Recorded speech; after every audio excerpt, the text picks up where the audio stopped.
بسم اللہ الرحمن الرحیم۔ السلام علیکم۔ آج 28 دسمبر بروز ہفتہ ہم بات کریں گے دو اہم ایشوز کے حوالے سے۔ پاکستان تحریک انصاف کو چیئرمین پبلک اکاؤنٹس کمیٹی کے لیے قومی اسمبلی کی جو سب سے تگڑی کمیٹی ہے اس سے متعلق ایک اور خط لکھا گیا ہے حکومت کی جانب سے۔ اس کی تفصیل میں آپ کے ساتھ شیئر کروں گا اور میں آپ کو بتاؤں گا کہ کل ایک پریس کانفرنس کی گئی، اس کے اوپر پاکستان تحریک انصاف کے سیکرٹری اطلاعات جو ترجمان ہیں پاکستان تحریک انصاف کے، ان کی جانب سے جو رد عمل سامنے آیا ہے وہ بھی میں آپ کے ساتھ شیئر کروں گا، اور عمران خان کی جانب سے اڈیالہ جیل سے جو اہم تفصیلات اور جو اہم گفتگو کی گئی ہے وہ بھی میں آپ کے ساتھ شیئر کروں گا۔ سب سے پہلے ہم شروع کر لیتے ہیں شیخ وقاص اکرم جو پاکستان تحریک انصاف کے رہنما ہیں اور ترجمان ہیں پاکستان تحریک انصاف کے، ان کی جانب سے پاکستان تحریک انصاف کا جو بیانیہ ہے دیا گیا ہے، اور وہ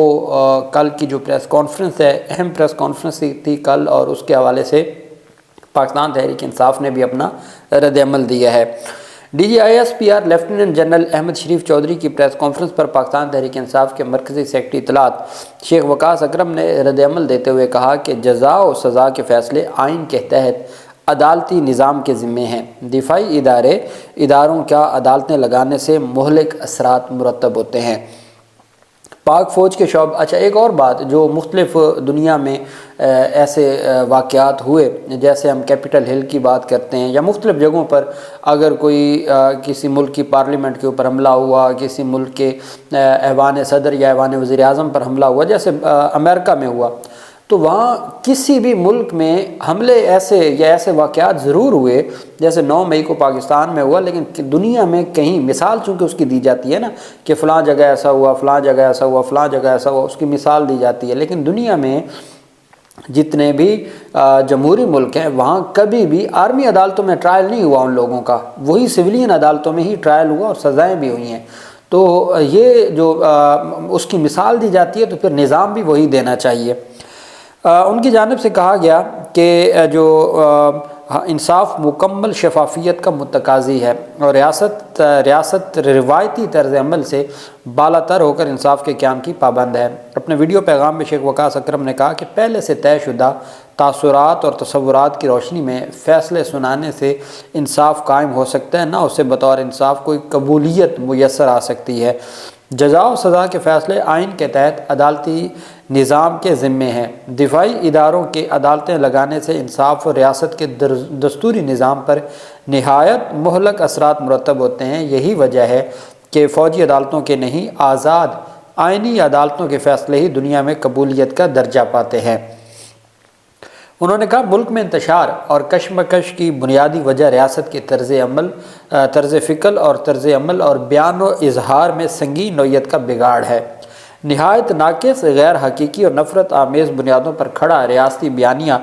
عوام اور ریاستی اداروں کو مد مقابل لانے اور تصادم کی کیفیت کو ہوا دینے کی بڑی وجہ بن رہا ہے۔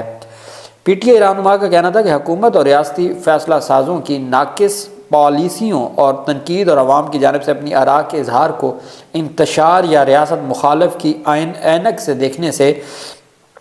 دیکھنے کی روش پاکستان کے لیے تباہ کن اثرات ثابت ہو رہی ہے۔ پرامن احتجاج ہر سیاسی جماعت کا حق ہے، تو ہمیں اسے کیوں محروم رکھا جا رہا ہے؟ ہمارے راستے کیوں بند کیے جاتے ہیں؟ آرٹیکل 245 کیوں لگایا جاتا ہے؟ راستے بلاک اور پرامن اور نہتے کارکنان کو گرفتار کر کے شر پسند کیوں بنا دیا جاتا ہے؟ رہنما پی ٹی آئی نے کہا کہ کروڑوں پاکستانی اپنے شعور اور معلومات کی روشنی میں میڈیا اور سوشل میڈیا پر ایک جدید اور خودکار نظام کے تحت قومی مباحثے میں حصہ لیتے ہیں۔ تنقیدی آراء کو حملے اور دشمنی کا جامہ پہنا کر ریاست کا اپنے عوام پر اندھی ریاستی طاقت سے چڑھ دوڑنا تصادم کو ہوا دیتا ہے اور ملک میں لا قانونیت کے کلچر کو پختہ کرتا ہے۔ انہوں نے کہا ہر پاکستانی شہری محب وطن ہے اور اپنے ضمیر اور عقل کی روشنی میں کسی سیاسی جماعت کے ساتھ وابستگی کا اپنا آئینی حق استعمال کرتا ہے۔ ملک کی مقبول ترین سیاسی جماعت اور اس کی زیر اطاعت قیادت کے خلاف انتقامی روش ترک کر کے آئین و قانون کو بالادست تسلیم کر لیا جائے تو حالات تیزی سے بہتری کی جانب گامزن ہوں گے۔ شیخ وقاص اکرم کا کہنا تھا کہ 9 مئی کا معاملہ پریس کانفرنسز تند و تیز بیانات یا دھونس اور دھمکیوں سے نہیں، حقیقی شواہد بشمول سی سی ٹی وی فوٹیجز کی بنیاد پر اعلیٰ سطحی آزادانہ عدالتی تحقیقات ہی سے حل ہوگا۔ خیبر پختونخوا فارم 45 والی واحد عوام کی نمائندہ حکومت ہے جو گورننس کے معیار میں بھی باقی صوبوں میں سب سے آگے ہے۔ ان کا کہنا تھا خیبر پختونخوا سب سے پہلے IMF کے اہداف کو مکمل کر چکا ہے، اس میں کیش سرپلس ہے، ریونیو میں 44% کا اضافہ، جبکہ ترقیاتی اخراجات میں 60% سے زائد ہیں۔ صوبائی حکومت کرم کی صورتحال کو قابو میں رکھنے کے لیے پوری طرح بیدار اور متحرک ہے اور ادویات کی فراہمی، افراد کے انخلاء اور جرگے کے ذریعے کشیدگی میں کمی کے لیے نہایت مؤثر کوششوں میں مصروف ہے۔ مرکزی سیکرٹری اطلاعات PTI نے مزید کہا کہ کرم کے عوام ممکنہ سرحدی خطرات کے پیش نظر اسلحہ جمع کروانے سے گریزاں ہیں، جبکہ ماضی میں علاقے کو آپریشن کے ذریعے کلیئر بھی کروا دیا گیا تھا۔ محض زبانی جمع خرچ یا بیان بازی سے معجزات کشید کرنے کی بجائے ریاست ذمہ داری کا مظاہرہ کرے اور اپنی سوچ اور رویے میں سنجیدگی سے تبدیلی لائے۔ ریاستی مشینری کی غلط ترجیحات کا خمیازہ پاکستان اور اس کے 24 کروڑ عوام بھگت رہے ہیں۔ بڑی مدلل جو شیخ وقاص اکرم کی جانب سے رد عمل دیا گیا ہے اور بڑا ٹو دا پوائنٹ بات کی گئی ہے۔ دوسری طرف پاکستان تحریک انصاف کے سربراہ عمران خان کی جانب سے جو ترسیلات زر کا بائیکاٹ، میں نے کل آپ کو بتایا تھا کہ پچھلے رواں ہفتے میں کروڑوں ڈالر کا جو پاکستان کے ذخائر ہے اس میں کمی واقع ہوئی ہے جو فورن ایکسچینج میں، اور عمران خان کی جانب سے دوبارہ جو سٹیٹمنٹ دی گئی ہے، پاکستان تحریک انصاف کے سربراہ عمران خان نے نظر بندی کی ڈیل مسترد کرتے ہوئے ملک میں سیاسی تبدیلی کے مطالبے پر زور دیا ہے۔ عمران خان نے عرب نیوز کی رپورٹ کے مطابق، عرب نیوز کی یہ رپورٹ ہے، اس کے مطابق اڈیالہ جیل میں قید تنہائی میں قید پاکستان تحریک انصاف کے سربراہ عمران خان نے جیل سے نکال کر گھر میں نظر بند رکھنے کی ڈیل کو مسترد کر دیا ہے۔ رپورٹ میں بتایا گیا کہ عمران خان نے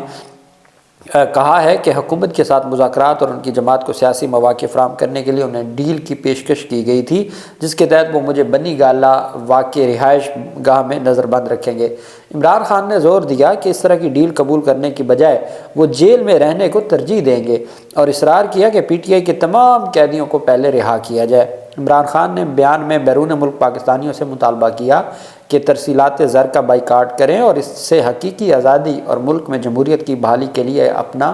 اہم کردار ادا کریں، اور یہ ایک احتجاج کی قسم ہے۔ جب ہماری بات نہیں مانی جاتی، ہم سڑکوں پہ نکلتے ہیں، ہمیں گولیاں ماری جاتی ہیں، تو ہمارے پاس احتجاج کا کوئی اور طریقہ نہیں بچتا۔ انہوں نے کہا ترسیلات زر کا بائیکاٹ اس وقت تک کیا جائے جب تک حکومت ان کے مطالبات پورے کرنے کے لیے معنی خیز اقدامات نہیں کرتی۔ تاہم انہوں نے اندیا دیا اگر مذاکرات کے نتائج مثبت نکلے تو اس مہم کو ترک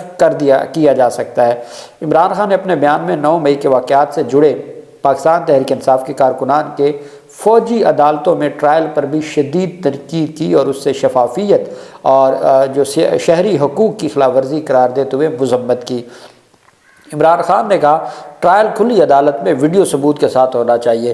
جس کا تقاضا پاکستان کا آئین کرتا ہے، اور ساتھ عمران خان کی جانب سے کہا گیا کہ وہ ڈٹے ہوئے ہیں، ان کو بھلے ساری زندگی جیل میں رہنا پڑ جائے، وہ جیل میں رہیں گے، لیکن کسی صورت بھی دباؤ قبول نہیں کریں گے، ڈیل قبول نہیں کریں گے، اور وہ اپنی عوام کے لیے کھڑے تھے اور کھڑے رہیں گے۔ یہ عرب نیوز کی رپورٹ سامنے آئی ہے، جس کے تحت پاکستان تحریک انصاف کے سربراہ عمران خان کا جو اڈیالہ جیل سے جو میسج ہے، جو میڈیا کے ذریعے اور عمران خان کا جو سوشل میڈیا ہے، آفیشیل سوشل میڈیا، اس کے ذریعے وقتاً فوقتاً ہمارے پاس سامنے آتا رہتا ہے، تو وہ عرب نیوز کی جانب سے بھی اس کو رپورٹ کیا گیا ہے۔ دوسری طرف حکومتی اتحاد کا چیئرمین پبلک اکاؤنٹس کمیٹی کا انتخاب آئندہ ہفتے کروانے کا فیصلہ کیا گیا ہے۔ ہمیشہ پبلک اکاؤنٹس کمیٹی کا جو چیئرمین ہوتا ہے وہ اپوزیشن سے ہوتا ہے، اور پاکستان تحریک انصاف اپوزیشن ہے۔ پاکستان تحریک انصاف کا حق ہے 8 فروری کے انتخابات سے لے کے آج تک پاکستان تحریک انصاف کو حق نہیں دیا گیا۔ ان کو خوف ہے کہ ایک تگڑی جو کمیٹی ہے وہ ہم پاکستان تحریک انصاف کو کیسے دے دیں۔ وہ ایسے ہی اس کو روندنا چاہتے ہیں جیسے انہوں نے سپریم کورٹ کے مخصوص نشستوں کے فیصلوں کو روندا، جس طریقے سے انہوں نے فارم 45 کو روندا۔ اب اسی طریقے سے وہ اس کو بھی پہلے التوا کا شکار کرتے آئے، اب بالآخر انہوں نے اس کے اوپر اقدام اٹھانا شروع کر دیا ہے۔ پبلک اکاؤنٹس کمیٹی کی تشکیل مسلسل التوا کا شکار ہونے کے معاملے پر مسلم لیگ نون کے چیف وہیب ڈاکٹر طارق فضل چودھری نے پاکستان تحریک انصاف کے چیف وہیب عامر ڈوگر کو تیسرا خط لکھا ہے۔ طارق فضل چودھری نے خط میں کہا کہ پہلے 2 خطوط میں آپ سے پبلک اکاؤنٹس کمیٹی کے چیئرمین کے لیے 4 ممبران کا پینل مانگا تھا، لیکن 10 ماہ گزرنے کے باوجود اپوزیشن نے ابھی تک پینل نہیں بھجوایا۔ اب کبھی پینل نہیں مانگے گئے، یہ سارا کچھ اس دفعہ کیا جا رہا ہے اور وہ اپنی مرضی کا پبلک اکاؤنٹس کمیٹی کا چیئرمین لگانا چاہتے ہیں۔ ڈاکٹر فضل چودھری نے کہا حکومت چیئرمین پی اے سی کا عہدہ اپوزیشن کو دینا چاہتی ہے تاکہ خود احتسابی کا عمل صاف اور شفاف رہے۔ ان کو پتہ ہے کہ اگر وہ حکومت کو دیں گے تو یہ الٹیمیٹ ہائی کورٹ سے اڑ جائے گا، اس وجہ سے وہ چاہتے ہیں کہ چلیں پی ٹی آئی کو ہی قومی اسمبلی کا یہ جو بڑا عہدہ ہے وہ پی ٹی آئی کو دے، لیکن آپ پینل دیں، 4 لوگوں کا نام دیں، اس میں سے ہم ایک سلیکٹ کریں گے۔ حکومتی اتحاد کی جانب سے چیئرمین پی اے سی کے انتخاب کے لیے سنجیدہ کوششیں کی گئی، یہ خط میں انہوں نے کہا۔ 4 ناموں پر مشتمل پینل منگوانے کا فیصلہ حکومتی اتحاد کا مشترکہ ہے۔ ڈاکٹر فضل چودھری نے کہا کہ بطور حکمران جماعت مجھ پر اتحادی جماعتوں کا دباؤ ہے، حکومت اور اتحادی چیئرمین پی اے سی کے لیے جلد از جلد انتخاب کا عمل مکمل کرنا چاہتی ہے، اور آپ کو ایک بار پھر آخری موقع کے طور پر گزارش ہے کہ 7 دن میں پینل بھجوایا جائے۔ انہوں نے کہا اگر پینل 7 دنوں میں نہ بھیجا گیا تو حکومتی اتحاد مل کر چیئرمین پی اے سی کا فیصلہ کرے گی۔ چیئرمین پی اے سی چیئرمین کا انتخاب، جو پبلک اکاؤنٹس کمیٹی کے چیئرمین کا انتخاب، وہ آئندہ ہفتے ہر صورت کیا جائے گا۔ پاکستان تحریک انصاف نے سلیکٹ کر لیا ہے، حامد رضا کا بھی نام تھا اس میں، شیخ وقاص اکرم کا بھی نام تھا، عامر ڈوگر کا بھی اس میں نام تھا، اور شیر افضل مروت کا بھی نام تھا۔ 4 لوگوں کا نام پہلے سے ہی پاکستان تحریک انصاف میں، اب عمران خان سے مشاورت کے بعد ہو سکتا ہے 1-2 نام کو وہ تبدیل کر دیں اور وہ 4 لوگوں کا نام دے دیں گے، ان میں سے ایک پاکستان تحریک انصاف کا جو پبلک اکاؤنٹس کمیٹی کا چیئرمین ہے وہ لگے گا۔ اور یہ میں سمجھتا ہوں پاکستان تحریک انصاف کی ایک بہت بڑی کامیابی ہے کہ الٹیمیٹ پاکستان تحریک انصاف ہی میں سے جو چیئرمین پبلک اکاؤنٹس کمیٹی ہے وہ لگنے جا رہا ہے، اور 4 نام مانگ لیے گئے ہیں۔ پہلے وہ حکومت سے بنانا چاہتے تھے، لیکن اب بالآخر انہوں نے کہہ دیا کہ ہم اپوزیشن میں سے ہی بنانا چاہتے ہیں، آپ 4 ناموں کا پینل دیں تاکہ ہم اس کو اگلے ہفتے فائنل کریں۔ اللہ پاک پاکستان کا حامی و ناصر ہو۔ بہت شکریہ، اللہ حافظ، پاکستان زندہ باد۔